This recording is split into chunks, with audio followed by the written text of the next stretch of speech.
Okay. Did that show, or I think it just got the end of it. Yeah, you did that. Yeah, you did it before he did it. So go ahead, run this is our opening. Go ahead. Show one more time for. All right, this is a work in progress, but here we go.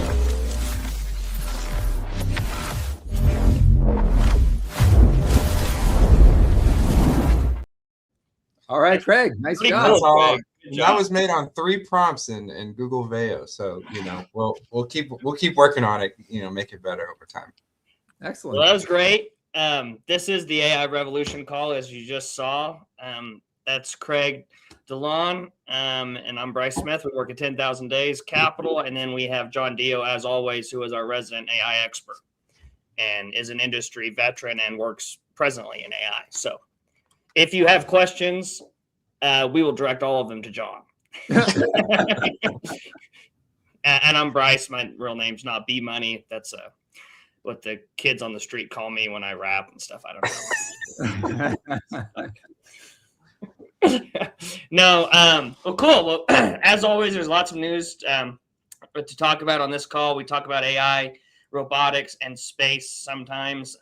We hit on investing themes, but we also talk about technology and societal impact and all those kind of things. So where should we begin? There is lots of news. I was just reading some earlier, but John, anything on your mind? Anywhere you want to start? I'm keeping count of I think there are now 3 ChatGPT moments. Okay. One of them's ChatGPT. Okay. But, That's interesting. One of them is, as far as I could tell, one of them is the Nano Banana graphics ability, Sure. which is so good with words now that it can just do a lot of real, business stuff. And so, which already has had something like, I think, 1 billion images created, even though it's been out for like 1 month or something. And then the other of the 3 would be Claude Code, which is just going nuts. And like everybody is talking about it, everybody's using it, and it's having these kind of spin-off things like Cowork and so forth. But those 3 things are each one is a phenomenon of its own. So why? Let's talk about Claude. I agree with all of that, John. Let's talk about Claude because it is having a moment. I'll just throw in a couple pieces of news. I know XAI was using Claude Code to help improve Grok, which is also a competing AI service, and Anthropic found out about it and they cut the XAI guys off. They say it was a violation of their terms to build another, to use their service to build another model. So, and then Elon tweeted something like, the next version of Grok will be really good, but it's probably not going to be as good as Claude at coding. So what has Anthropic figured out? Why are they winning? Will they keep winning?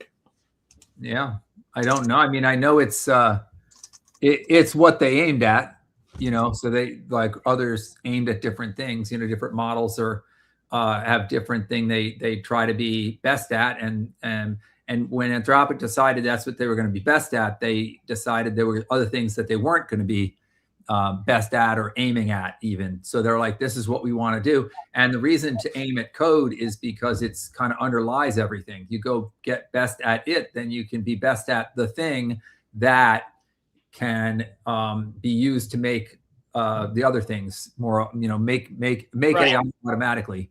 Right, that sort of flywheel. Yes. Before I forget, too, I should mention our fearless leader, Cody Willard, who is the founder of 10,000 Days, is not here. He is fearlessly traveling the world, meeting with investors and the like.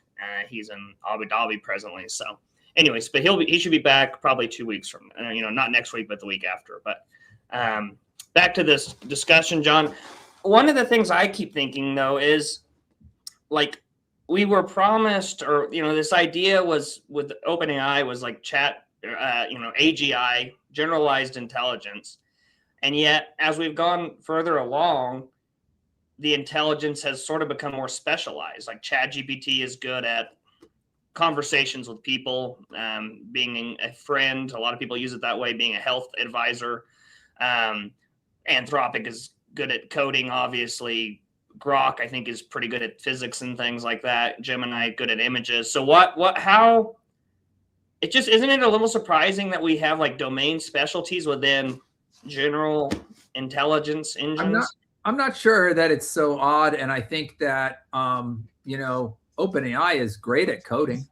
It's just not as great as Claude. I mean, so like, can it do all these different things? It, really, you could look at OpenAI and it really can do all these different things. In fact, it could do more different things than Claude. Somebody was talking about how they basically took different paths, where like Anthropic went after, we're going to try to be safe and provably correct, and you can count on what happens and so forth. And OpenAI went for, we're going to hit the market with as many innovations as we come up with. And so they had video and graphics creation and many different things that Claude just doesn't do. That was their thing, was to get out there fast and get it in people's hands and see which ones work and stick to that.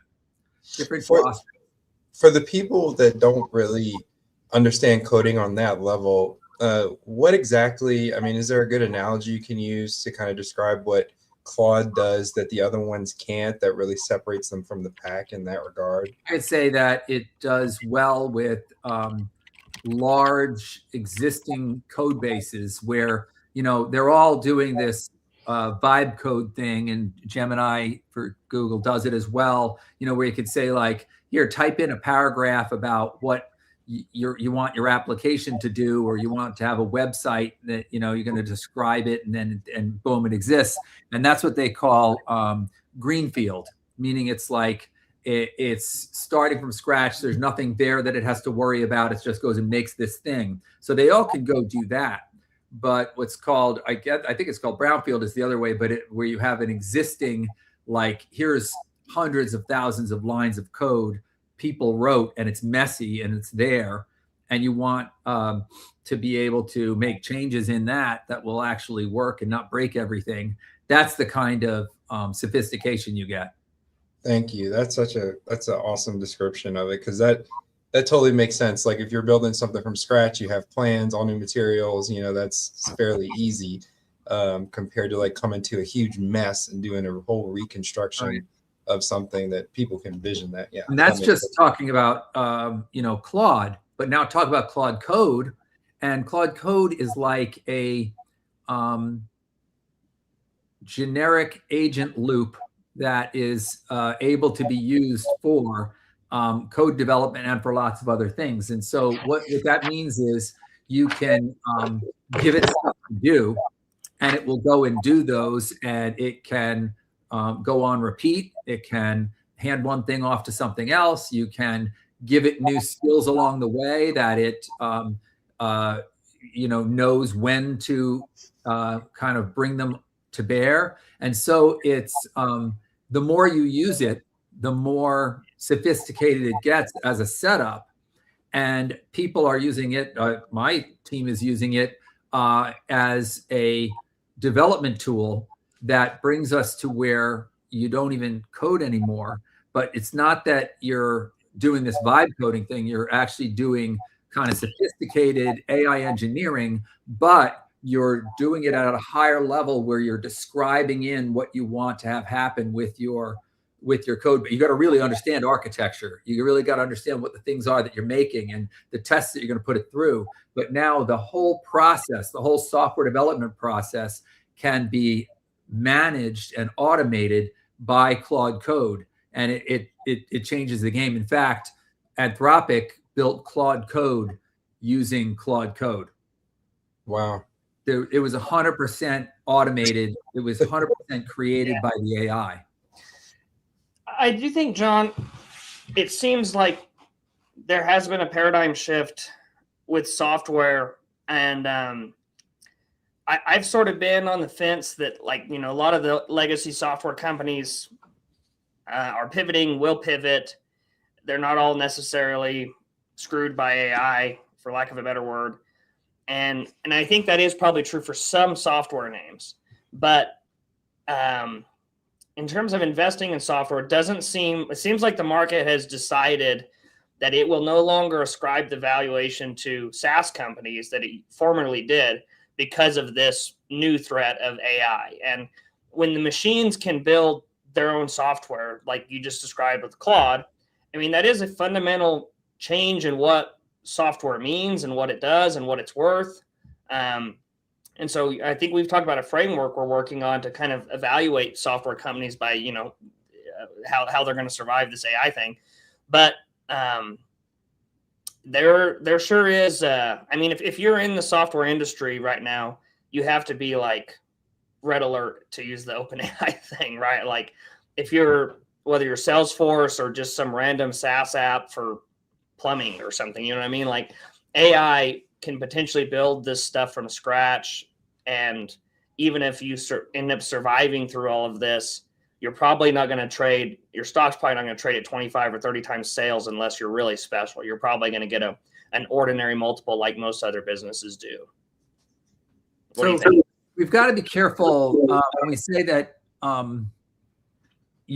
like Claude Code did the coding. It did the coding, but it couldn't have, like, it's not like anybody could come along and say, hey, Claude Code, go make me that code. Because what it did was just the developers, the engineers up-leveled and still had to be there saying what they wanted to have happen. And they needed the very high level of expertise to get the right thing to come out of it. So what they got was not, replacing the coders or anybody could go do this or so forth. What they got instead was a great increase in productivity on what they're putting out.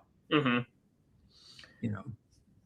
But like, if for these companies where the product is sort of your user interface and the ease with which humans can do things, like there is no easier way to do things than just talk to an AI or manipulate an AI somehow. Like a lot of software is like organizing things, making rules and interfaces so humans can understand it.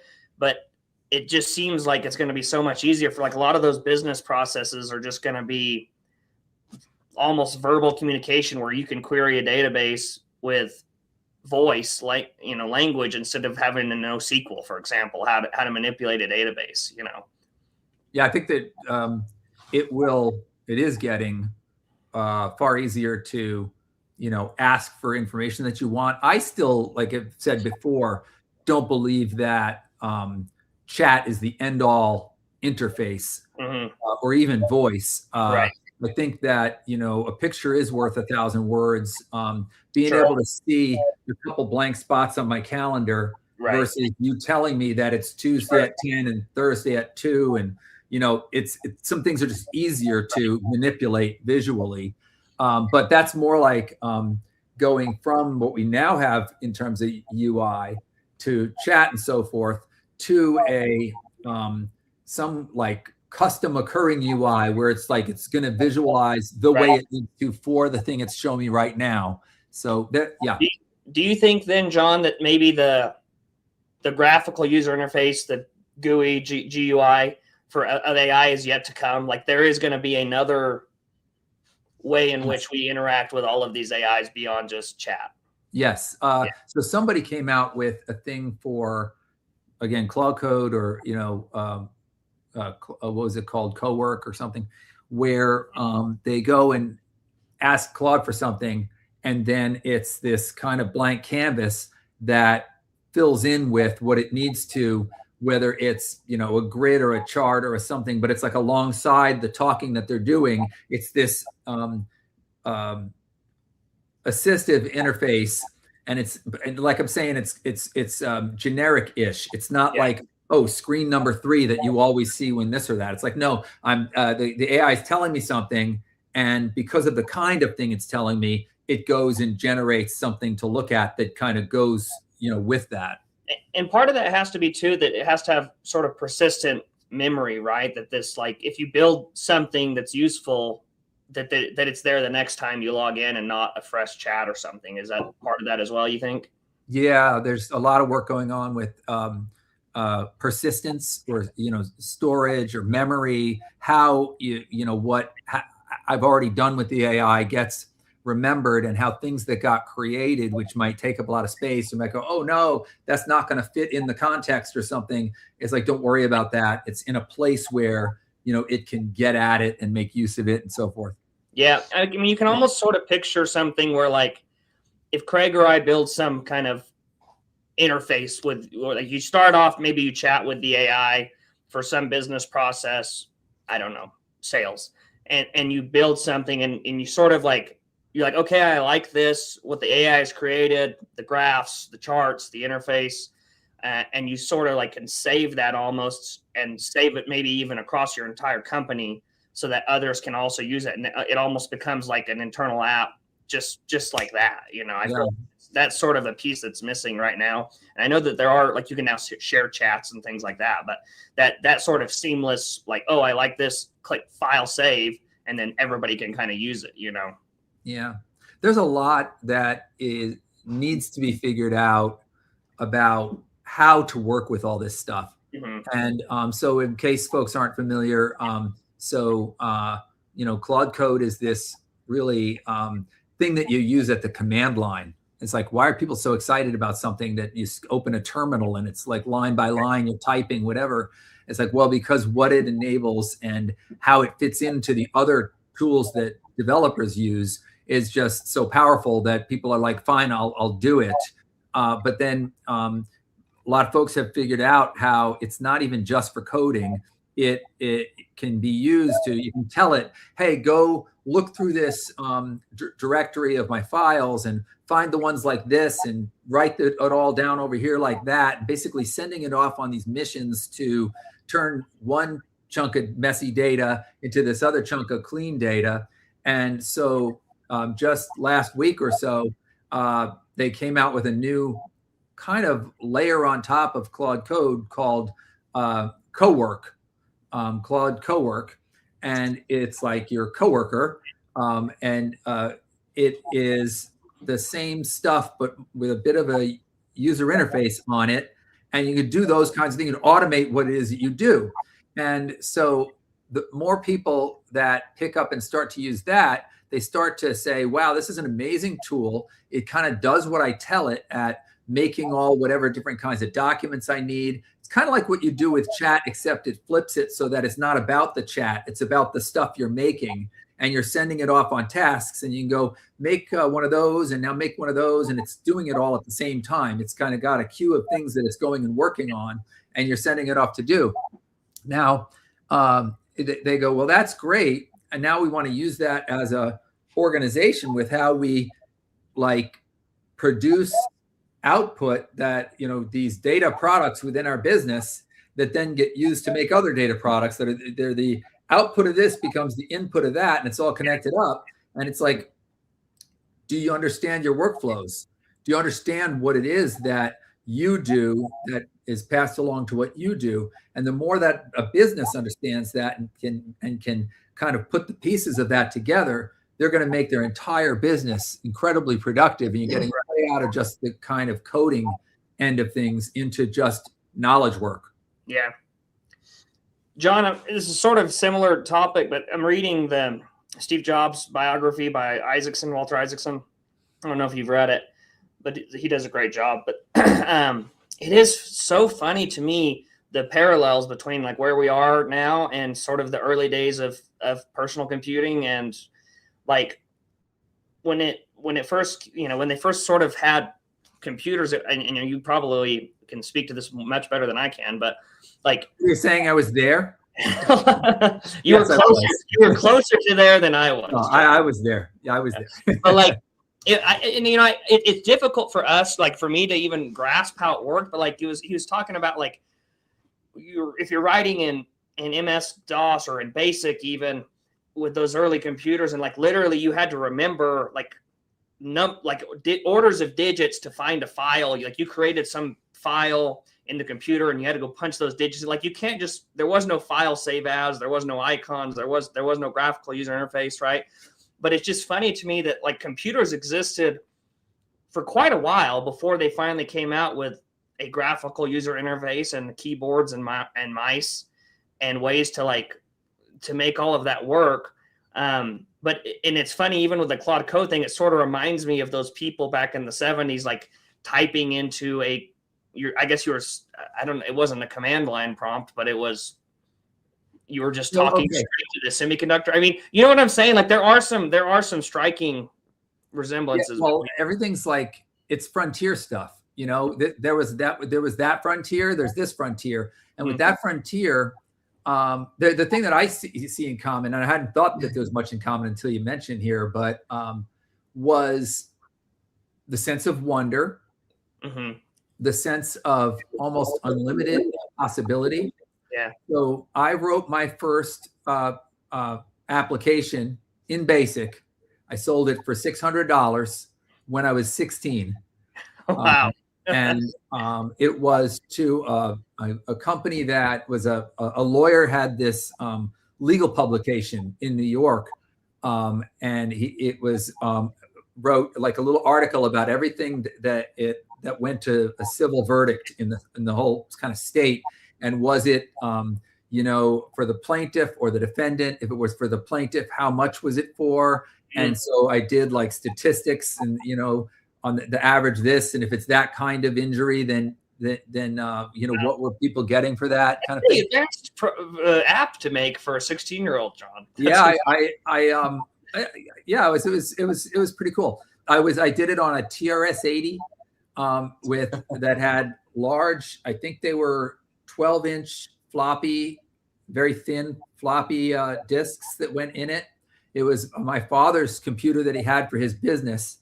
And I got to like teach myself what I needed to get it done. It's funny that somebody was just interviewing Boris Cherny, the guy who created Claude Code, and they said to him, you didn't go to college or you dropped out or whatever to do a startup. You didn't study software engineering, and you ended up as a senior software engineer at Facebook, and then this guy who created this most incredible program at Anthropic, he goes, do you think if you went back, you would have gotten the degree, whatever? And he's like, no, this is the kind of stuff. He didn't use the word plumber, but it's what I think of, where it's like, it's a skill, and it's a skill to be around the stuff, going on. And I remember that I was concerned at the time I was working on writing this and everything. I was first learning this machine and how to code on it, that if I did it wrong, I might make smoke come out of it. Like, am I going to break it to that degree? Wow. Because you literally, you could peek and poke, which means you go and tell it a number that you want to put at a memory address, where that memory address is in the range of the screen. So you could poke into the screen like animation and stuff by saying, I want that to be stored in that place. Wow. Very direct, So if I can ask, John, when was that? And was that TS-80? Is the TS-80 a personal computer? I'm going to need to get water. I might take a timeout. Sure. So it was a personal computer, 1981. Tandy Radio Shack was TRS. So it was around the same time as the Apple II. Okay. And it was before, it might've been also right around the same time as like DOS. But it was, at the time, it wasn't about having even an operating system. It was Tristan, but it was it had an operating system, but it was more about like writing. Yeah, that's pretty close. It's not the right machine, but it was a Model 12. Got it. Okay, this is the Radio Shack version. Yeah, well, no, it was Radio Shack. But if look up TRS-80 Model 12. All right, we'll do. And you'll see what it was. But yeah, it was about like the coding. You're going to use it. You're going to write BASIC. It's also interesting to me that it was like there was a hardware revolution that was ongoing, prior to the personal computer and mainframes and all that kind of stuff was going on. And then they're like, well, we can build computers for individuals that sit on a desktop. And that was like revolutionary. And even like HP and IBM were like, no, that's never going to work. And those guys figured that out. But then like there was a hardware revolution going on, and then finally a software revolution, like Microsoft and Apple themselves.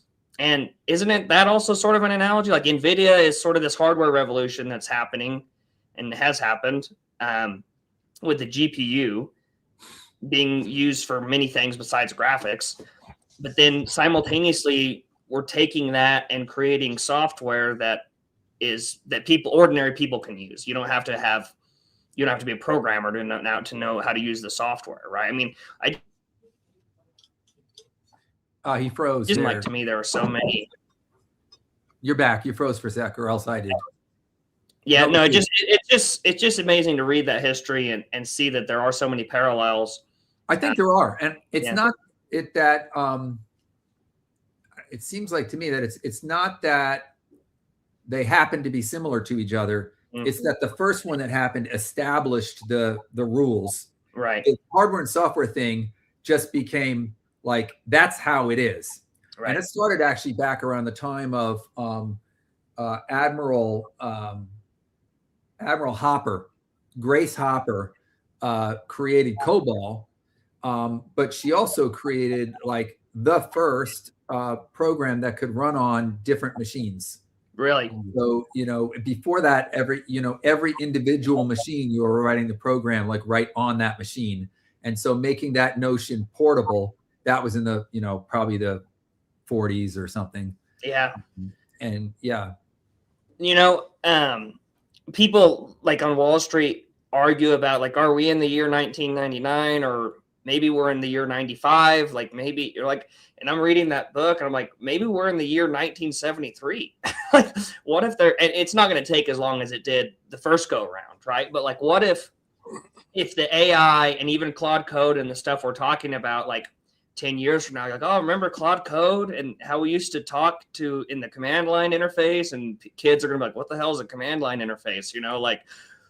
I don't, it could be, reading the book, it hit me for the first time. Like maybe we could even still be that early in this revolution, even though it feels like, we're so far along.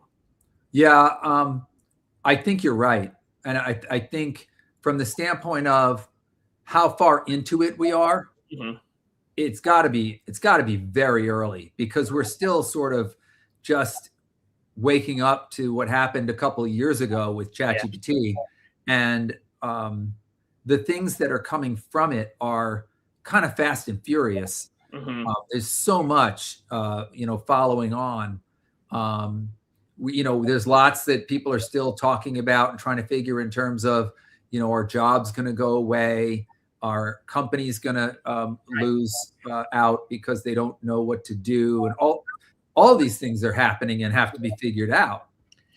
Elon was saying in a podcast I watched recently that he's like, computers used to be people. There was people with the job title computers. Yes, computer was the name of a job role. Yeah, and he's like, there were buildings in Manhattan full of computers, and literally you could like hire a company if you had some big project you needed figured out or help with your payroll or something. Like you'd like hire these people to do computing for you, and they just sat there and did math. Yeah. And now, sorry if I'm wrong on this, but I think that they were largely women. It was a very it was a job that where women were starting to work, and they got a lot of them kind of doing this thing as I remember it history wise. Yeah, and it's just crazy. It's like you look back and you're like, wow, that was crazy inefficient, right? Like to have all these people just sitting there doing math when machines can do math.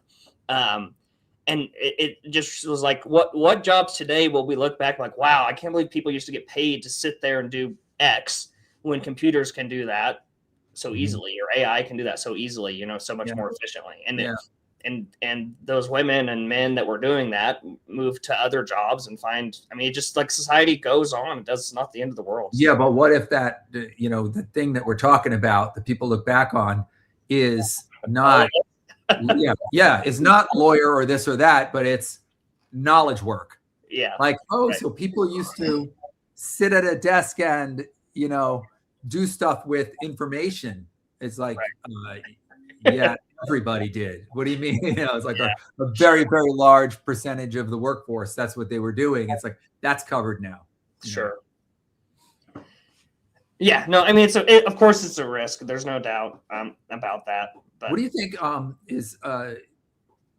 how confident are you that Optimus, switching a little bit to the other half of work, the physical half of work, is going to kind of do what Elon or lots of folks kind of think that it will? In what way? Like they will have the capabilities that they say it will have? Is that? Yeah, will it be able to? We just talk about like, you know, the AI that we're dealing with right now, especially with all the agent-based stuff, it's starting to be pretty easy to see how most desk jobs could go away. They just could get done. The thing can like see and hear, talk every language in real time, have access to every bit of information about everything, get at like the thing we used to call like doing queries and whatever. It could just kind of part of what it does. It can write a little piece of code just for the sake of using that piece of code right then. So like there's so much it can do that it's pretty believable that the whole, let's just call it the half of work that is sitting at desks goes away. What's the chance that the other half of work that involves like using your hands or using your brain and hands, that part goes away? Well, I think I think the odds are extremely high in 10 to 15 years, you know, and I don't know that I don't know that jobs just go away. They just change. But to me, the formula seems clear because humans learn with vision, seeing, repetition, all those kinds of things in the physical world. Like the difference between knowledge work and physical work is like, you can study physical work in a book, but until you do it with your hands, you don't really know how to do it. You know, you can't plumb until you've actually done some plumbing and stuck pipe together and cut it and been on your back underneath the sink, right? Like, and so that sort of data is a little bit limited, but remarkably, there is a lot of it on YouTube and that's been recorded. And now all of these companies, like I just saw a video from X1 or 1X, I can't remember the name. They make the Neo robot. Yeah. And they had a video showing how they were teaching. It was basically like a little simulation. Like the robot could watch the video and then simulate it itself. Like instead of running it in a supercomputer doing all these simulations, the robot could just simulate it, what it saw in the video, and practice it mentally a few times until it came up with a way of doing it that it thought would succeed, and then it actually executed the task. And so it's like if the robot can see and understand a video and it has enough computing power to run endless simulations, like then it's just a matter of getting enough computing power in the robots to do that. There's one other aspect, and it goes for me with the mantra, like some amazing thing happens with AI and we say, see that cool thing that just happened? That's the worst it will ever be, right? The other mantra I have that goes with that is, if one Android robot can do that plumbing thing anywhere, then they all can. Right. Because it's like your video thing, but it's also like saying, you know, you have to get in there and do it. Well, if one of them has the experience of it and is in there working with the stuff, it provides the memory, the experience, right, of it happening, and then they all share that experience. Yeah. Well, it's like a hive mind, right? And you know, like in trades, you have your masters and you have journeymen and all that stuff. Once one of them becomes a master, they're all a master, and that's what's incredible about it. This ubiquity of craft everywhere. Yeah, and it's scary for a lot of blue collar workers for sure. But you know, I just don't know, you know, if that role is just going to change for the best craftsmen out there. You know, I've seen carpenters that just have the best minds in the world, but their backs are going out. But they can, if they could just coordinate a group of robots to do something, I mean, these guys could name their own ticket. That's been my contention for a long time. Like, there is skilled labor is like the most critical constraint on the economy right now. There's just not enough plumbers and electricians and pipe workers and things. And I think, like, if you think that everything we want to build has been built, that's very limited worldview. I think there is, like, we want to build new things. We want to upgrade the old things.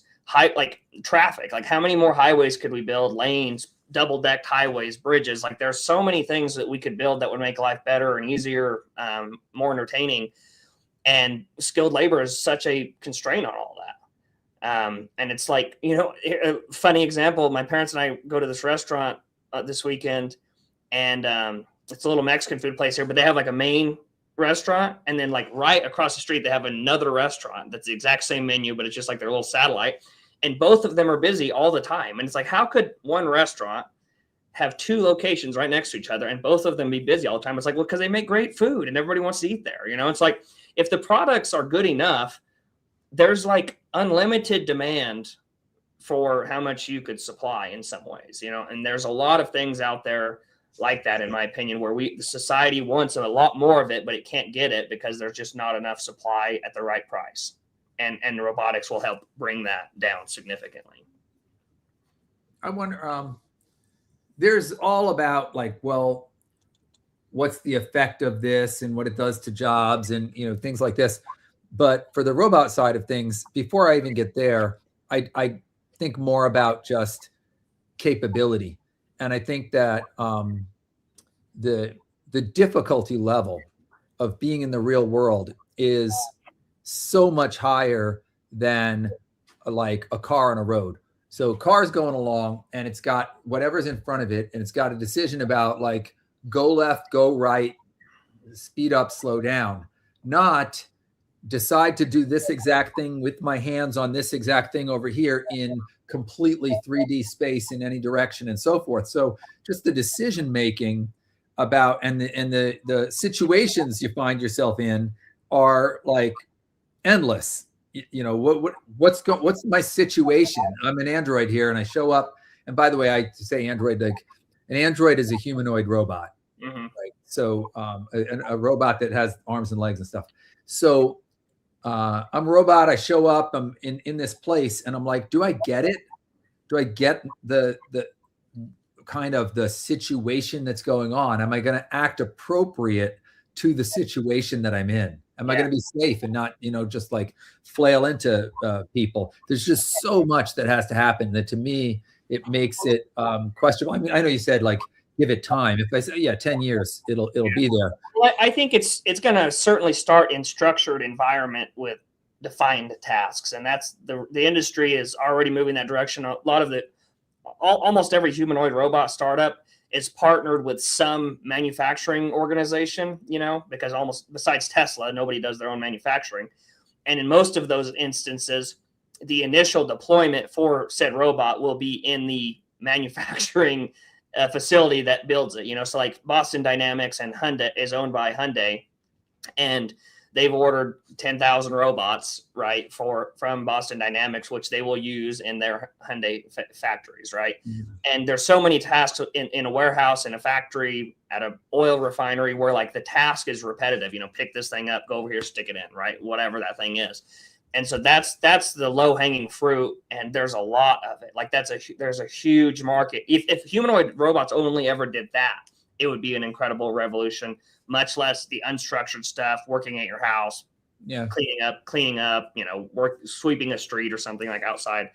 So I'm still bullish even in the near term, because I do think the humanoids will be incredibly useful in those structured environments, and then they'll learn and get better. And so eventually they'll be in unstructured environments too. So I'm still optimistic, you know. No, I agree with that sentiment. Just as some of the stuff that I've seen with the Hyundai robot, that I think it's the Atlas, right?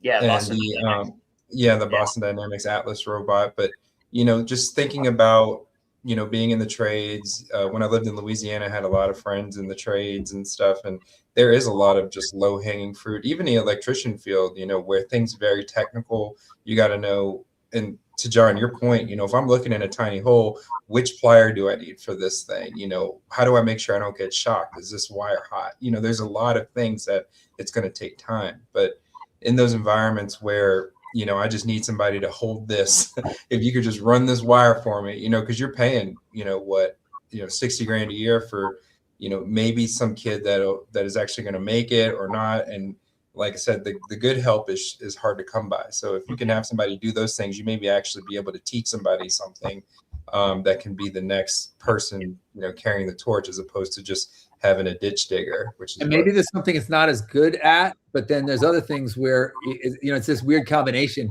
where it's like PhD level with plumbing in terms of every bit of knowledge you can bring to what's going on. It's like, oh, but I you know, I need you to help tell me or confirm that I should do this versus that. Or like, even think like one of the really neat use cases I think for humanoids early on will be just security. Like, even if they don't have to interact with the world at all. Just walk around the premises with the cameras on, and if you see something bad happening or an intruder or something, you alert somebody, right? You don't have to detain them or tase them or something, right? Like, you basically are a mobile camera that inspects the premises and alerts the right person if you see an intruder. Like, there's a huge market for that. Like, how many security guards just walk around aimlessly with a flashlight? Yeah, and that's a dangerous job. Like, if they do see an intruder, they might get shot or something, right? And I don't know if I need arms and legs for that. Right? Yeah, it might be you know, robots on wheels or things to, you know, cover. Sure, but I mean, that's whether it's humanoid form factor or not. Like, there's a lot of use cases you can think of like that where they don't actually have to be like a journeyman electrician skill level to be useful in the real world. Yeah, like a Sentry style drone or something like that. Like, very useful. You know, it doesn't have to be like one of the ChatGPT moments. If you could add a fourth, like in my reading of the robot stuff, the idea of like these vision, language, action models, like, you know, and that's what Boston Dynamics is doing. They're taking Gemini's VLA, vision, language, action model, and then putting it in the robot, and so it can see the world. It can, you know, ChatGPT or Gemini can already understand any picture you give it, right? It can see the world and then infer what that means and talk to itself. Hey, I see this, I see that, I see this. What should I do? And then it can take an action based on that. So like, it seems like the vision, language, action framework is almost another breakthrough specifically for the robotics domain. I wonder about how revenue models might work out. Like, I could picture this happening. I get an Optimus, and just like he's doing with full self-driving, you know, I can't even buy the thing. I'm only allowed to lease it. So I'm, you know, renting an Optimus and I'm paying X dollars a month. And then I have something happens where I got to get some, you know, plumbing repair. And the thing is sort of capable of it, but I'm going to go pay the extra fee to upload to it kind of the extra plumbing skills package temporarily for it to go use that. Now I'm paying for a plumber just like I always did, damn it, even though I went and got this thing. The only thing I got out of it was the availability because it's right there. But it would still be much cheaper than the plumbing rate, I promise you. Right, just the economics. Yeah, but see what they're doing there. They're gonna, and I'm like, I think this is what will happen. Oh, I think so too.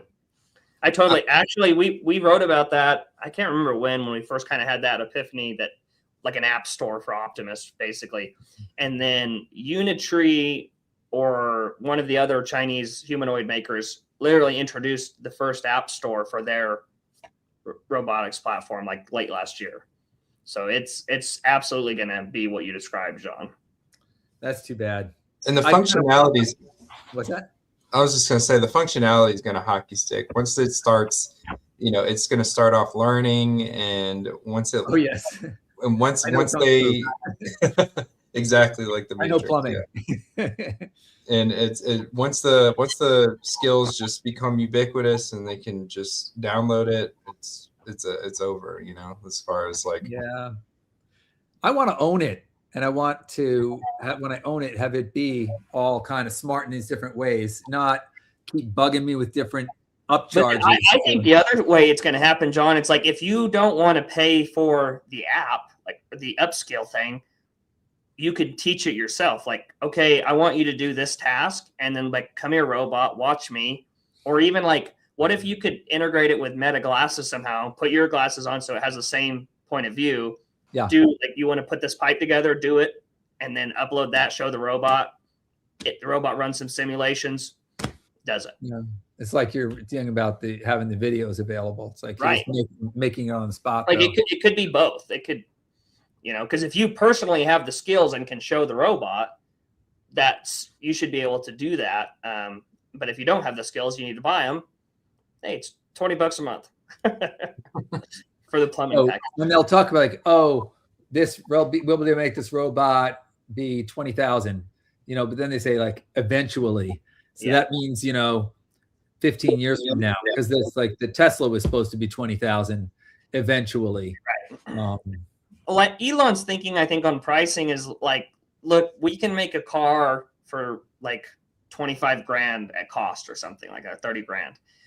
And a humanoid robot at scale is going to be like, a fifth or a tenth of the amount of parts as a car takes. And it's a fifth or a tenth of the mass, whatever those numbers are.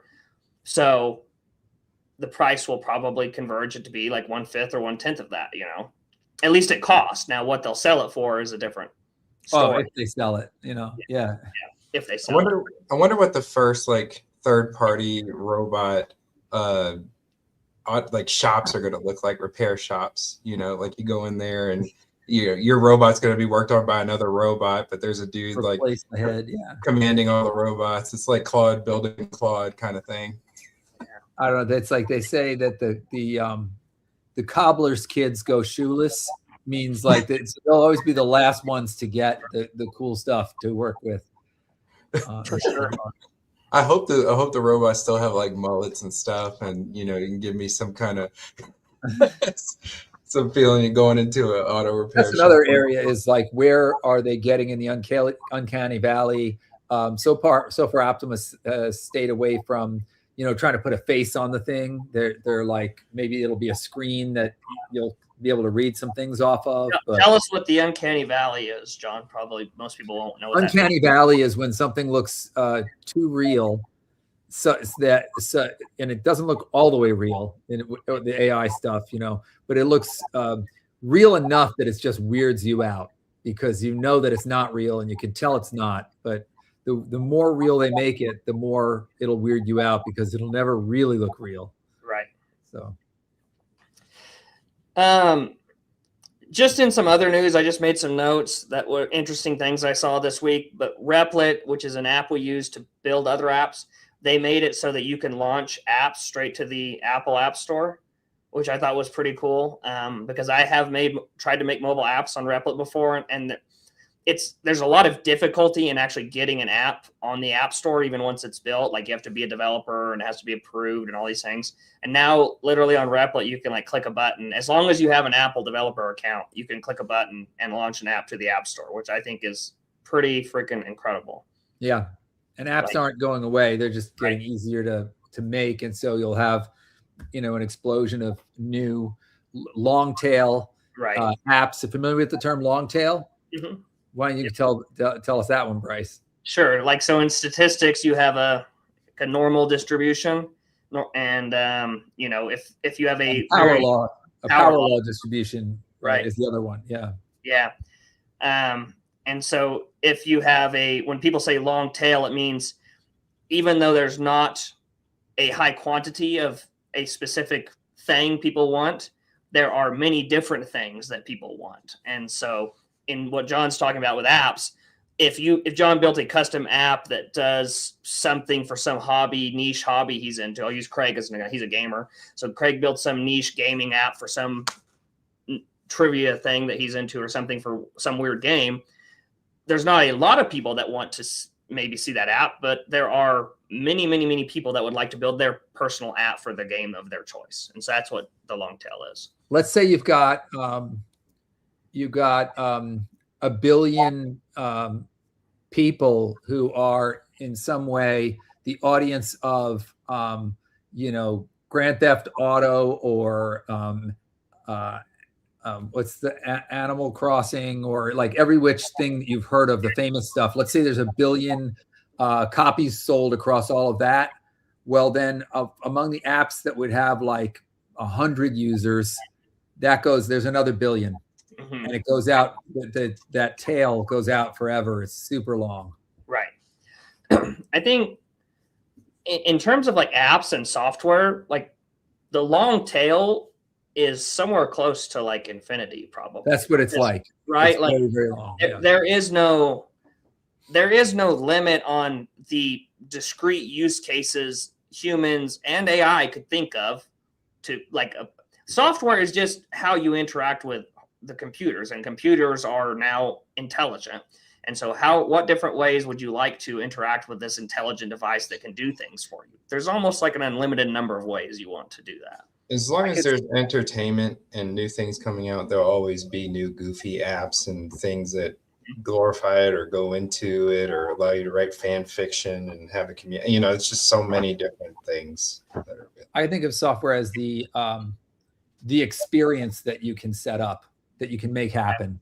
And whether that's an experience of gaming or whether it's an experience of doing your taxes, but establishing come here and do this thing and it'll happen like this and this will be the result. It's like, yeah, that's going to always happen and it's nearly infinite. The other thing to think of with infinite, like the long tail, is Amazon, which we call like infinite shelf space. The idea that once retail no longer had to have a cubby hole, in the store that you walk through. If you walked through a store of everything that Amazon has, you'd be walking forever. It just goes on and on and on and on. It's the long tail.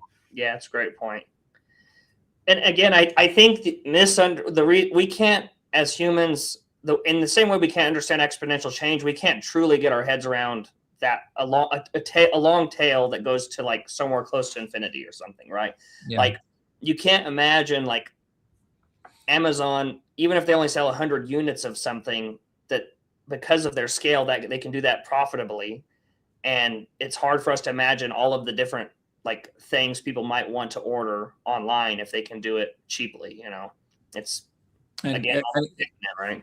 It goes on and on with Amazon, and it goes on and on with software. And you could, this notion that you could take a Replit or one of these apps and like people who never coded can go and by knowing what it is that they want can go and describe what they want, and the computer will build it. And then there's another app there.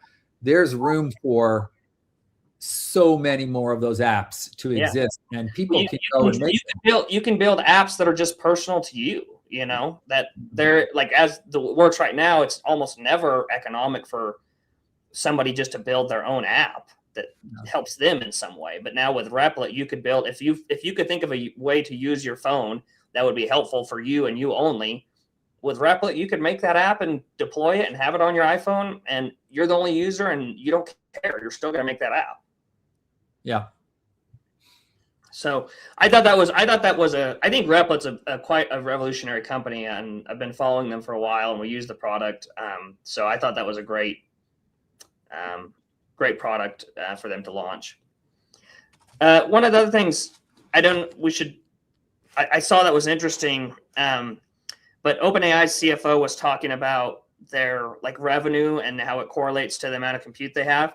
But she mentioned that they now have like 2 gigawatts of compute online. And they talk about it in terms of power consumption, which is a fairly new thing to talk about in that way. Yeah, it didn't used to be discussed in that way. And Elon also mentioned that I think they call it Colossus is the name of the data center in Tennessee for XAI.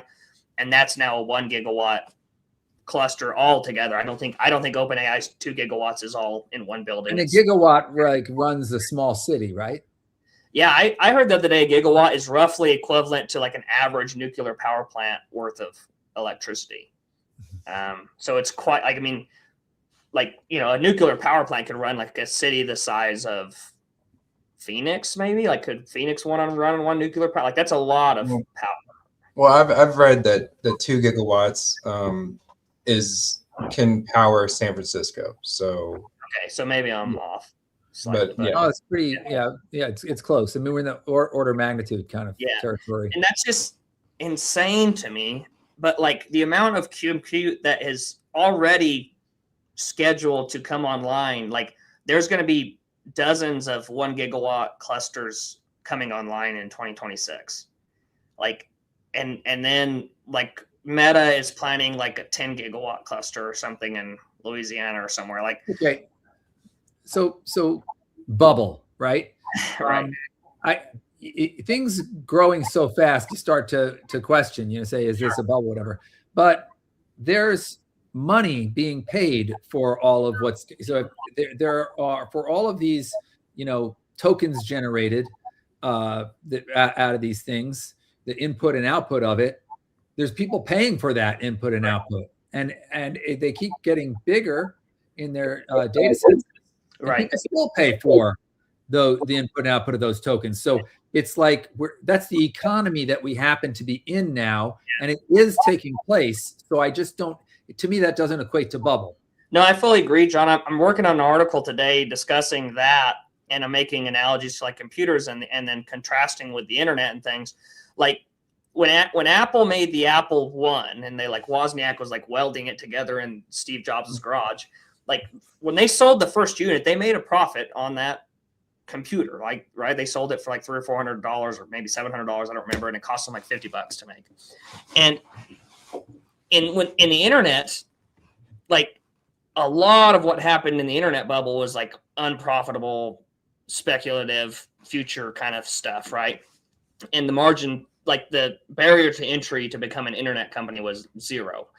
And so with AI, it's somewhere in between there, I think, for sure. It's not firmly in one category or the other, but there are sure a lot of examples, and probably the vast majority of the compute that is being put in place is profitable on day one. I think that's certainly the case at the hyperscalers, Microsoft and Google and Amazon. I mean, the more compute they turn on, the higher their profits go with their cloud divisions. And I don't like the obvious exception to that is like the AI labs. Like OpenAI is turning on lots of compute, and they're selling tokens, which maybe at the margin, maybe they are profitable. They're probably not like 90% gross margin. It's probably something like 30 to 40%. But like if OpenAI and Anthropic were selling a bunch of unprofitable tokens and buying all this compute, then that would break the bull case. You see what I'm saying? Versus if AWS is standing up compute that they are then selling to Coca-Cola, who uses it in their enterprise, that's what we want to see. And I think that's happening. It's happening. Yeah. And also use it internally, like those businesses, like Amazon can use a lot of that compute to make their own services better. Same with Facebook and things like that, right? The other thing I'm seeing, and you see it probably more than I do, but is we have to track these guys, is how many companies there are that are going like even like 0 to 100 million in 1 year. And this is not the kind of the foundation model hyperscalers, like OpenAI and so forth. These are companies that use that kind of stuff and have gone and keep introducing, maybe Replit would be an example. I don't know how big they are, but these things are getting so big so fast that 100 million doesn't even count as big anymore. Cursor is a great example of that. Replit is a good example too, but Cursor is like becoming, along with Claude Code, but it's like one of the primary tools for coders now, and they might be up to like $1 billion in ARR or something like that. How fast? And, I mean, 24 months, 18 months, something like that. I mean, it's incredible kind of growth, right? Yeah. And this is why another reason people might, talk about bubbles and so forth. It's just like, how can they get that level of value to happen in that amount of time? It doesn't make sense. Remember in the AI, in the .com boom, like you had hundreds of companies coming public with $0 in revenue. Mm-hmm. That is absolutely not happening right now. Like these companies have revenue. These companies just really have revenue. And they're not coming public and forming businesses to soak the public investor and try to take their money out of the stock market. Like I mean, I honestly, I wrote one of the things I'm putting in my article too is like, I think it's a great thing that we have like as the collective knowledge of the world's investors includes the .com bubble and the .com crash. Like everybody remembers that. Even if you're a kid that wasn't investing at that time, you studied it, you learned about it, you've heard about those stories, those horror stories. Like when 2000 happened, there had been crashes before, but there had never been this explosive tech bubble thing like that, especially not to that scale, you know, and as nationwide as it was or global. So I think it's a great thing that we have lots of investors questioning whether this is a bubble and shorting the market and constantly referencing the .com bubble, because that sort of does keep things sane. You know what I mean? Like I think it sets up to have a much more durable bull market long term versus having some kind of giant bubble that ends up wiping everybody out, you know, in a year or two. Yeah, I would agree with that. Well, that was a fast hour, guys. That was a fun conversation. Yeah. So last words. Yeah. I guess I'll go first. I got my Meta glasses, but I can't see without my regular glasses, so I kind of have to do this number for right now. But when I get them all next week, I'll wear them the whole time. I promise. I'll wear some contacts underneath them. So, but I'm very excited. So, have you played with them yet? I mean, are they working? I just got them configured. I got the band on, so you know, I want to start playing with it. See if they've made any updates to the app store. It's talking to me right now. I got to get used to that, but it's pretty cool. I'm excited. I like to travel a lot, and I don't like being on my phone when I travel. And I want to just soak everything in, and there's no better way to do that than just having a camera attached to your face. And it's pretty cool. I like the sound quality is actually pretty good on it too. Like when you're listening to stuff, and yeah, I'm stoked. So I'll definitely report back with my findings next week. So that's great. I'll just say another thing I'm saying in my article, but just since the 40s, I came up with like 11 different tech revolutions that all relate to computers, like the transistor revolution, the integrated circuit revolution, mainframe revolution, like all these different things that happened in the course of the last 60 years, 70 years. And only one of those turned into like a true bubble in the internet, right? Like think about smartphones were incredibly revolutionary, did not cause a bubble. Came, went, mainstream adoption, everybody grew, became more profitable, no bubble, no crash.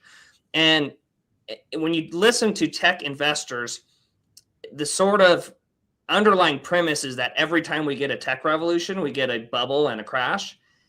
And that's actually like the exception, not the rule. And it can happen. It's something we should watch for. And as investors, we have to be especially careful to watch for it. But like, if you're not investing in tech because you're afraid of bubbles, you're going to miss out on you would have missed out on 70 years of growth trying to avoid the one time it crashed, you know. And there are little bubbles, there are cycles, there's business cycles, all that stuff happened. But only one time did we have a true tech bubble, speculative frenzy where the NASDAQ crashed 80% afterwards. That happened once. And the other crashes were like random things that you couldn't have foreseen coming anyways. Most of the time, those like in '87, nobody, except unless your name was George Soros and or Stanley Druckenmiller, like nobody caught that crash. So like you're betting on again with a long like there is a very crashes are a low probability event, and they're very hard to make money on, because you're going to end up wasting a lot of money betting on them to come, and they never come. So that's my that's my final word. All right. For mine, I'll do it about AGI, or more about not AGI, about the fact that we just talked for an hour, and a couple months ago we would have talked more about which model do we think is going to make it to AGI, artificial general intelligence. It's almost like today's Turing test, when the computer is like smart enough to be just like a human, to do whatever human does.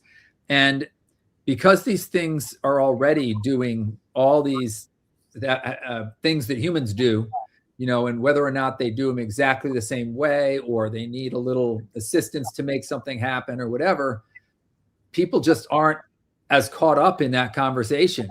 It's not about, did the thing get AGI? It's about, well, given how close it is to be able to do all these things, we're just looking for how can we use it successfully, productively, kind of get the right relationship with it to where people and computer agents, software agents, work well together to make happen what needs to happen. So it's interesting how I think AGI is working its way out of the news a little, even though we're probably approaching having it within the next couple of years. John, I have a question for you before we log off. How close to physical AI do you believe AGI is tied to? Because there's people in the camp like Jan LeCun that he says this is the only way we get to AGI, and there's other people that are saying that we'll get there way before that. So I just didn't know what your take was on that. So sort of in the direction of physical, but not exactly. I care about physical is the situational thing I was talking about. So like the reason robots matter as compared to everything else is because they can be out there in the world in whatever situations. And so if AGI is about this sort of common sense ability to operate in all of these situations, well, then you got to be able to be in the situations. Right. So in that sense, I would go with that. Okay. I can ask one question, John. Does your company, do you use Snowflake? Have you heard of Snowflake? I don't use it now. I've used it in previous companies, 2 previous companies. I think they're amazing. I haven't stayed up most recently, but to me, they were like, cutting edge for, star schema, heavy duty data stuff. Yeah, we've been working on it. We started buying the stock recently, but just wanted to ask because it's sort of, you might take a look at it because as much as you talk about agents and things, it seems like Snowflake is sort of positioning themselves to be a platform to manage all your data across disparate sources, different, multi-cloud organizations. And you can kind of build your agents on top of Snowflake, which is sort of ingesting all that data, managing it. You can set up governance rules, all those kind of things. And your agents sort of live on top of the Snowflake layer and then go out from there, call tools, call different SaaS applications, things. But it's tied to your data, Think of them as, data warehouse infrastructure. Mm-hmm. And the thing about data warehouse, when it happened in different phases, and earlier on it was more batch, overnight, try to get reports done and ready and so forth. But really it's almost like a Palantir in being this kind of fundamental substrate that a business can operate on. And I think they're, well positioned to be extremely important in what's happening. Yeah, appreciate that. I think, I agree with you. I even think about Palantir and Snowflake have a partnership, extensive partnership, but I think Palantir is almost like another layer on top of Snowflake. I guess in my mind, if you use Palantir or maybe even build your own sort of operating system for your company, that's sort of what Palantir has positioned themselves as. You still have the Snowflake layer underneath that manages and orchestrates all that data. That's funny. I would have put them underneath Snowflake in a sense too. So in that sense, they surround them because Palantir is heavy into ontology, and that's about establishing the schema or the structure for your data. And so you have the structure, then you have the data operationally, the data itself, or the physical kind of schema, from Snowflake, and then the app and layer that Palantir is doing. So it's funny. I guess to me they go below and above. But interesting. Well, cool. Well, I appreciate the take. Thank you. All right, guys. That's the call. We'll see you next week. And thanks, John, as always. Appreciate it. All right. Thanks a lot. Take care, guys. Thank you. Bye-bye. All right.